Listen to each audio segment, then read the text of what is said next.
Assalamualaikum warahmatullahi wabarakatuh. Perkenalkan, nama saya Rahul Alfarisi dengan NIM 24017009. Kali ini saya akan menjelaskan tentang studi kasus keamanan komputer atau serangan ransomware WannaCry. Menganalisis salah satu serangan cyber paling merosak dalam sejarah modern, memahami kerentanan sistem dan merumuskan strategi pencegahan yang efektif. Mengapa keamanan cyber itu penting? Yang pertama, perlindungan data krusial, melindungi aset digital, informasi pelanggan dan rahasia bisnis dari akses yang tidak sah. Yang kedua, kelangsungan bisnis, memastikan operasional tidak terganggu oleh serangan cyber yang dapat menyebabkan kerugian finansial besar. Yang ketiga adalah kepatuhan dan kepercayaan, memenuhi regulasi data atau GDPR, ISO dan menjaga kepercayaan stakeholder serta pelanggan. Dalam dunia yang semakin terhubung, keamanan cyber adalah fondasi untuk stabilitas dan integritas semua sistem komputer. Apa itu WannaCry? Pengertian dan ruang lingkup serangan. Ransomware global yang merusak. Yang pertama, WannaCry adalah jenis ransomware kriptogram yang diluncurkan pada Mei 2017. Ia mengenkripsi fail pada sistem komputer yang terinfeksi dan menuntut tebusan dalam bentuk Bitcoin agar data dapat dipulihkan. Yang membedakannya adalah kemampuan worm-like-nya untuk menyebar secara otomatis melalui jaringan tanpa intervensi pengguna. Serangan itu menyebar ke lebih dari 150 negara dan mempengaruhi ratusan ribu komputer dalam waktu singkat. Kronologi serangan bagaimana WannaCry menyebar luas. Yang pertama, awal infeksi. Serangan dimulai dengan penargetan sistem yang rentan di Asia dan Eropa, memanfaatkan celah keamanan yang sudah diketahui.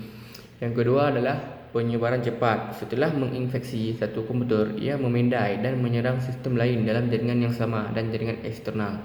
Yang ketiga adalah eksploitasi yang celah.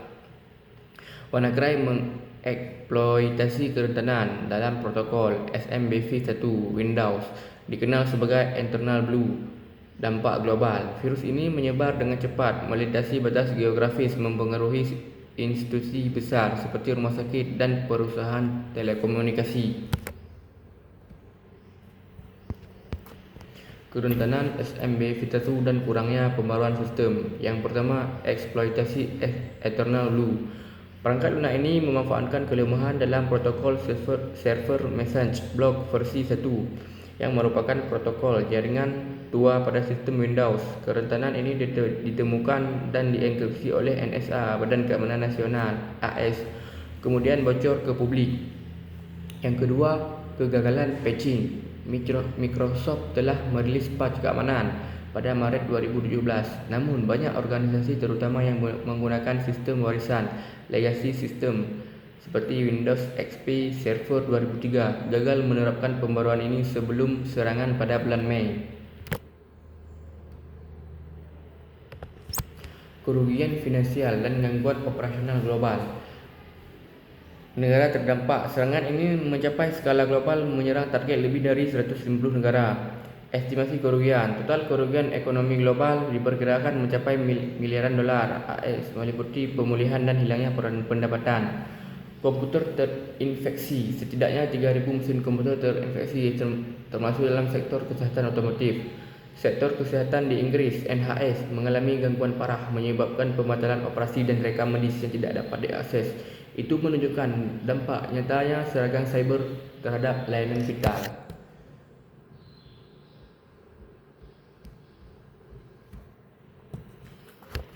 Solusi jangka pendek, mengisolasi sistem dan pemulihan data. Yang pertama, solusi jaringan segera. Putuskan koneksi Windows sistem yang terinfeksi dari jaringan utama untuk menghentikan penyebaran worm. Yang kedua, penerapan patch darurat. Segera terapkan patch MS17.010 pada semua sistem yang belum diperbaharui. Pemulihan dari backup. Jika tersedia data, dipulihkan dari salinan cadangan yang aman dan tidak terinfeksi. Pembayaran tebusan tidak disarankan. Solusi jangka panjang, patching, backup dan strategi keamanan.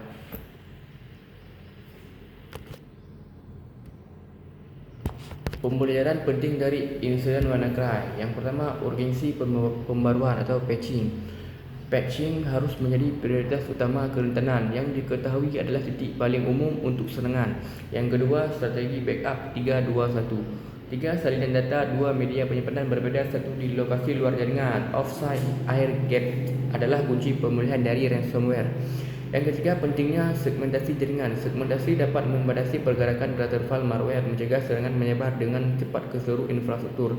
Yang keempat, kesadaran pengguna. Karyawan adalah garis pertahanan pertama. Pelatihan reguler tentang phishing dan ancaman cyber lainnya sangatlah penting.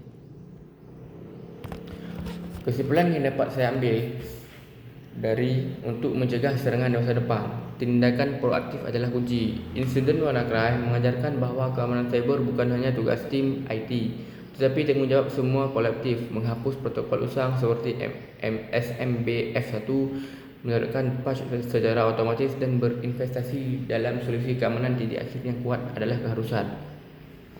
Langkah selanjutnya adalah lakukan audit keamanan sistem secara berkala untuk mengidentifikasi dan menutup celah sebelum dieksploitasi oleh pelaku ancaman. Sekian dari saya. Assalamualaikum warahmatullahi wabarakatuh.